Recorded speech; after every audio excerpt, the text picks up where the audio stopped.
Do you ever feel like everyone is having a lot more fun on their vacations than you are?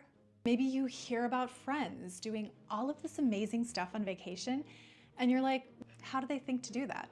How can I find cool stuff to do on vacation? Maybe you're tired of vacations that feel like a checklist, trudging from one attraction to another, waiting in line to take a photo and then moving on to the next one. What if the real magic isn't in seeing a destination, but experiencing it?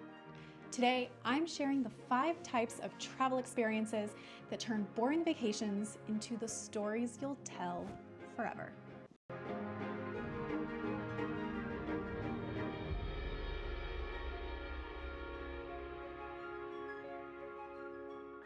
Hey, I'm Angela.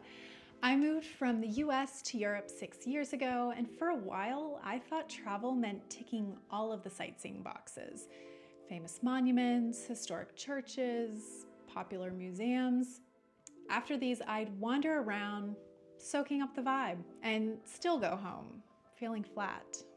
Then I started prioritizing moments.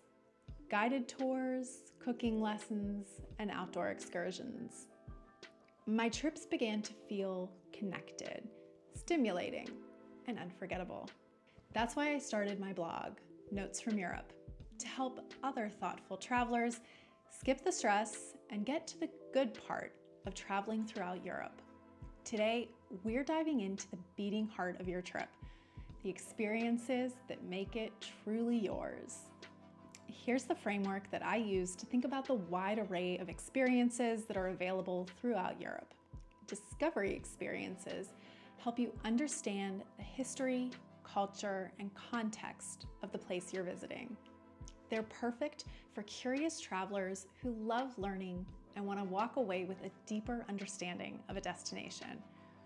Think museum visits in Florence, walking tours of Prague's Old Town, or exploring ancient ruins in Athens.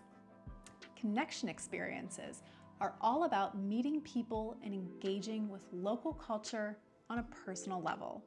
These are best suited to social travelers who want to go beyond sightseeing and build human connections along the way. Examples include pasta making classes in Bologna, joining a group dinner in Rome, or participating in a craft workshop in Venice. Performance experiences bring the artistic side of a destination to life through live music, dance, or theater. Performances are ideal for artistic travelers who want to feel the cultural pulse of a place. You could attend an opera in Vienna, watch flamenco in Sevilla, or listen to the Philharmonic in Hamburg.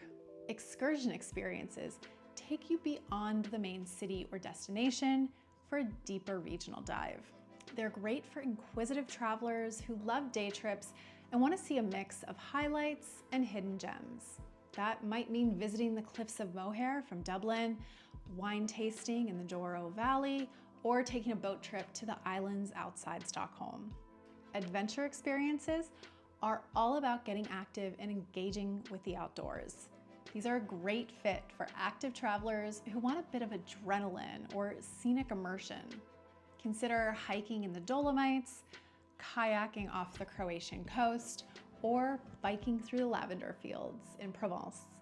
During my first few trips traveling around Europe, I'd get so burnt out choosing a destination, booking flights, and searching for a hotel that by the time I landed, I had completely forgotten to plan any experiences.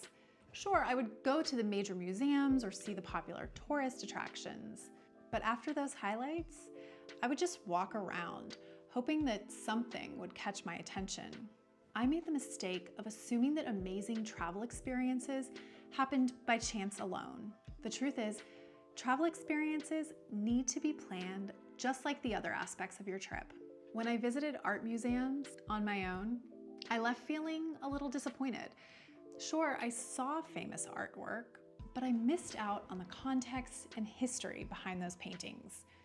I wandered through districts full of exciting history and architectural details, but I didn't have anyone to fill me in on their backstory.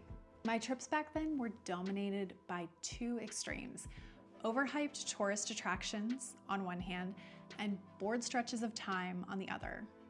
Then I did something about it. I joined a cooking class in Rome. I took a guided tour in Florence. I sailed on a boat off the coast of Sicily. And suddenly, my trips started to come to life. I wasn't just passing through my destinations anymore. The experiences that I had were transforming my trip from a catalog of snapshots into dynamic, unforgettable trips. I'm curious, what's an unforgettable experience that you've had on vacation? What type of experience was it? Discovery, connection, performance, excursion, adventure? Let me know in the comments. I love hearing these kinds of stories, and I think that they can help other travelers who are brainstorming what to do on vacation. When most travelers plan their vacation experiences, they focus on discovery experiences. Things like museums and walking tours, and those are wonderful. But if you only do discovery experiences, you're missing out on so many other types of enriching moments that a trip can offer. Even worse, you may run the risk of having a trip that feels kind of one-dimensional. That's why I recommend balancing your trip with a mix of different types of experiences. Now, don't forget to account for energy levels either. Early in your trip, you'll have tons of energy and pent-up excitement. These days are perfect for discovery, adventure, and excursion type experiences. But closer to the end of your trip, you'll be a little more tired. This is when it's best to plan for the ease and laid-back nature of connection experiences or performance experiences. And don't forget my advice from the very first video in this series. The best experiences are the ones that align with your interests. Choose experiences that are right for you, not the ones everyone says you should do. Ask yourself these questions. What do I love to do in my free time at home? What do I want to learn about this destination? Am I craving connection, relaxation, or adventure? Finally, how do you find the best experiences? My favorite resource for booking experiences is Viator. And no, this isn't sponsored. Viator has tons of options, from major attractions to niche tours, as well as reviews from other travelers. I always look for the Viator Badge of Excellence. These are top-rated experiences that always deliver. I love using Viator because it simplifies the process, and I know I'm booking with trusted providers. But no matter where you book, try to reserve in advance. Few things are more disappointing than arriving in Paris only to find that the Eiffel Tower tour that you had your heart set on is sold out. If you like the way that I break down these experiences into different categories, then you will love my free email course, How to Plan a Trip to Europe. Through 8 easy-to-digest emails, I will walk you step by step through the entire trip planning process, from big picture decisions like budgeting and how to choose a destination to the smaller details that make a trip truly unforgettable. It's completely free, and you can sign up using the link in the description below. Now that you've selected unforgettable experiences, the next step in the travel planning process is all about logistics, specifically how to travel around Europe without the headaches. Tap here to keep building a trip you'll never forget.